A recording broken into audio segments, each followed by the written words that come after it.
आज मैं आपके साथ मृत्यु के उन संकेतों की बात करूंगी जो न सिर्फ हमारे शास्त्रों में लिखे हैं बल्कि वैज्ञानिक शोध भी इन्हें सही ठहराते हैं।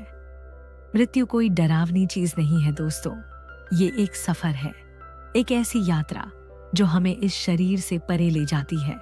लेकिन प्रकृति हमें पहले से ही कुछ संकेत देती है, जैसे कोई सखी धीरे से कहे, अब तैयार हो जाओ, वक्त आ गया है। पहले ये समझ लें कि ये संकेत क्यों जरूरी है। 2020 में लैंसेट जर्नल ऑफ साइकियाट्री में छपी एक स्टडी के मुताबिक जो लोग अपने जीवन के अंतिम चरण को स्वीकार करते हैं और उसके लिए तैयार रहते हैं, उनके आखिरी पल 70% तक ज्यादा शांत और दर्द मुक्त होते हैं। लेकिन हमारी रोजमर्रा की जिंदगी में हम इन संकेतों को नजरअंदाज कर देते हैं और जब आखिरी वक्त आता है तो मन में पछतावा रह जाता है। काश मैंने वो काम पूरा कर लिया होता, काश मैंने अपने बच्चों से वो बात कह दी होती।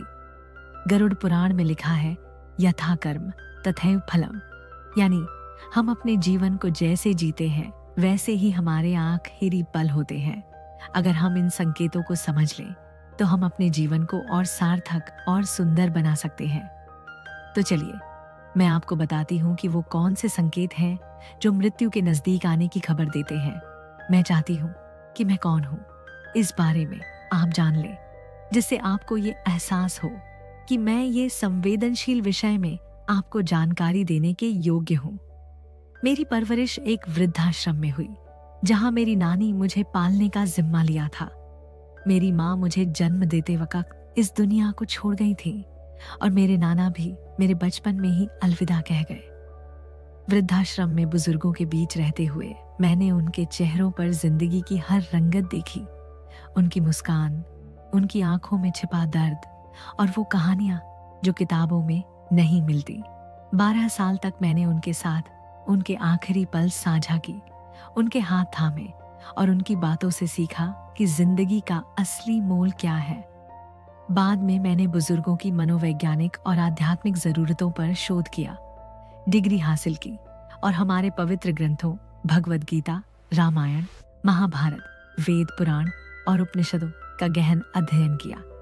मेरे दोस्त आज भी ज्यादातर बुजुर्ग ही हैं, क्योंकि उनकी बातों में वो ठहराव है, वो सुकून है जो आज की भागदौड़ में कहीं खो गया है।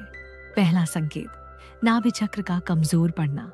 हमारे शास्त्रों में बताया गया है कि शरीर में 7 चक्र होते हैं, मूलाधार, स्वादिष्ठान, मणिपुर, अनाहत, विशुद्ध, आज्ञा और सहस्रार। जब आत्मा शरीर छोड़ने की तैयारी करती है तो सबसे पहले नाभि चक्र यानी मणिपुर चक्र में हलचल शुरू होती है।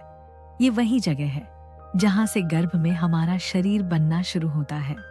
गरुड़ पुराण में लिखा है, नाभि सर्वस्य सन्नादति, नाभि ही शरीर का केंद्र है जहां से प्राण का प्रवाह शुरू और खत्म होता है। वैज्ञानिक दृष्टिकोण से देखें तो 2019 में जर्नल ऑफ न्यूरोसाइंस में छपी एक रिसर्च बताती है कि जब शरीर का तंत्रिका तंत्र कमजोर पड़ने लगता है तो पेट के आसपास की नसों में असामान्य गतिविधियां शुरू हो जाती हैं। कई बुजुर्गों को अपने आखिरी महीनों में पेट में एक अजीब सा खालीपन या बेचैनी महसूस होती है। मैंने वृद्धाश्रम में एक दादी से सुना था जो कहती थी, बेटी मुझे पेट में कुछ अजीब सा लगता है, जैसे कोई चीज खो रही हो। मैंने तब सोचा कि शायद ये उम्र का असर है, लेकिन बाद में शास्त्रों और शोध से पता चला कि ये नाभि चक्र का टूटना था। ये प्रक्रिया धीरे धीरे महीनों तक चलती है और जैसे जैसे ये चक्र कमजोर होता है मृत्यु के और संकेत उभरने लगते हैं। अगर मेरी बातें आपके दिल को लगे तो कृपया इस चैनल को सब्सक्राइब कर लीजिए और बेल आइकॉन जरूर दबाएं। आपका ये छोटा सा कदम मेरे लिए बहुत बड़ा है। इस वीडियो से जो भी थोड़ी सी कमाई होगी वो सीधे वृद्धाश्रम को जाएगी। वो चंद सिक्के उन बुजुर्गों के लिए अच्छा खाना, जरूरी दवाइयाँ और कुछ पल का सुकून लाएंगे जो अपनी जिंदगी के आखिरी पड़ाव में है। आपका एक सब्सक्राइब उनके चेहरों पर मुस्कान ला सकता है। तो आइए साथ मिलकर कुछ अच्छा करें। दूसरा संकेत, आंखों की रोशनी में बदलाव। गरुड़ पुराण और कपालिक संहिता में लिखा है कि जब मृत्यु नजदीक आती है तो व्यक्ति को अपनी नाक की नोक देखने में दिक्कत होने लगती है। ये छोटी सी चीज है, लेकिन इसका गहरा मतलब है। आमतौर पर हम अपनी नाक की नोक आसानी से देख लेते हैं, लेकिन जब प्राण कमजोर पड़ता है तो ये छोटा सा काम भी मुश्किल हो जाता है। इसके साथ ही कुछ लोगों को चांद, सितारे या आसमान में ग्रह टूटे फूटे से दिखने लगते हैं, जैसे चांद बीच से 2 हिस्सों में बटा हुआ लगे। वैज्ञानिक रूप से 2021 में जर्नल ऑफ पैलिएटिव केयर में छपी एक स्टडी बताती है कि मृत्यु के नजदीक आने पर दिमाग का ऑप्टिक नर्व कमजोर पड़ने लगता है, जिससे दृष्टि में बदलाव आते हैं। मैंने एक बाबा जी को देखा था जो अपने आखिरी दिनों में कहते थे, बेटी, मुझे रात को चांद अजीब सा दिखता है, जैसे उसका आधा हिस्सा गायब हो। मैंने तब इसे उम्र का असर समझा, लेकिन बाद में शास्त्रों और रिसर्च से समझ आया कि ये मृत्यु का एक संकेत था। वो बाबा जी कुछ महीनों बाद हमें छोड़कर चले गए। तीसरा संकेत, परलोक की मौजूदगी का एहसास।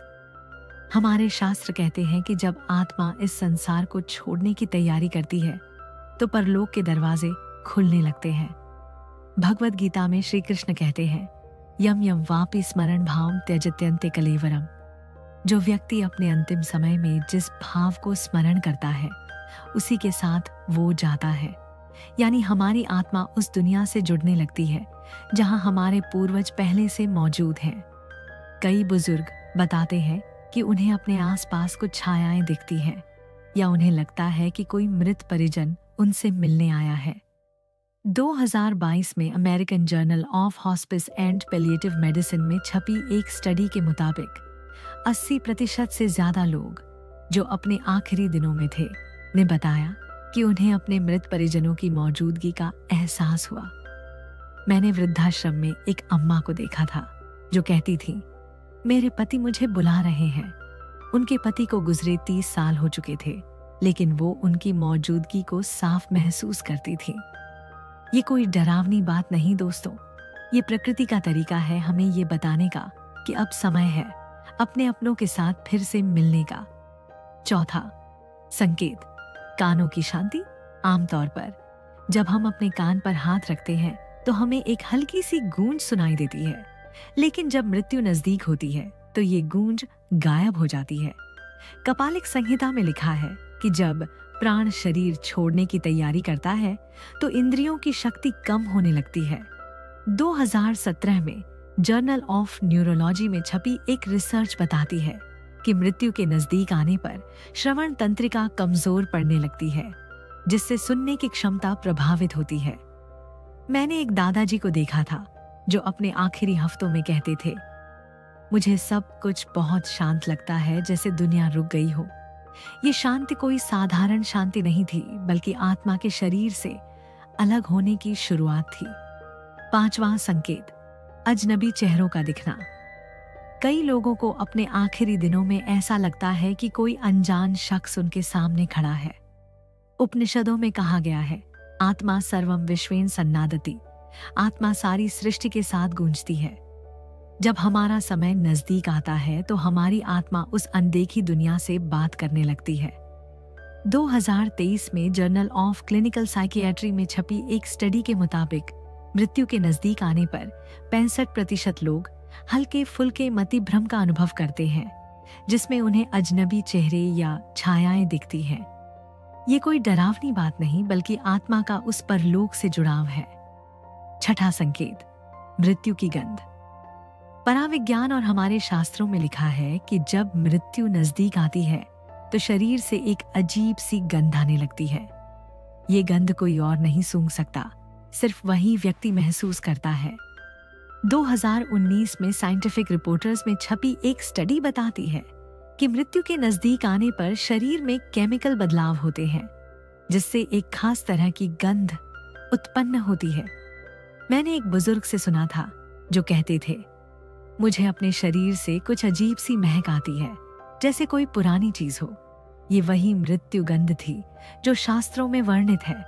सातवां संकेत, दर्पण में चेहरा। जब कोई व्यक्ति अपने अंतिम 24 घंटों में होता है तो उसे दर्पण में अपना चेहरा धुंधला या किसी और का सा दिखता है। गरुड़ पुराण में लिखा है, यदा सर्वम सन्नादति तदा देहम त्यजति। जब सब कुछ गूंजने लगता है तब देह त्यागने का समय आता है। 2021 में जर्नल ऑफ पैलिएटिव मेडिसिन में छपी एक स्टडी के मुताबिक मृत्यु के नजदीक आने पर दिमाग की दृश्य प्रक्रिया प्रभावित होती है, जिससे व्यक्ति को अपना चेहरा अस्पष्ट दिखता है। दोस्तों, ये संकेत हमें डराने के लिए नहीं बल्कि जागरूक करने के लिए है। हमारे वेदों में कहा गया है, मृत्युर्न भय जीवन से सन्नादति।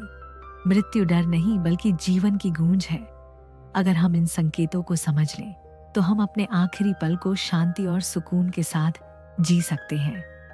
मैंने वृद्धाश्रम में देखा है कि जो बुजुर्ग इन संकेतों को स्वीकार करते थे, उनके चेहरे पर एक अजीब सी शांति होती थी। वो जानते थे कि अब वो उस परम सत्य की ओर जा रहे हैं।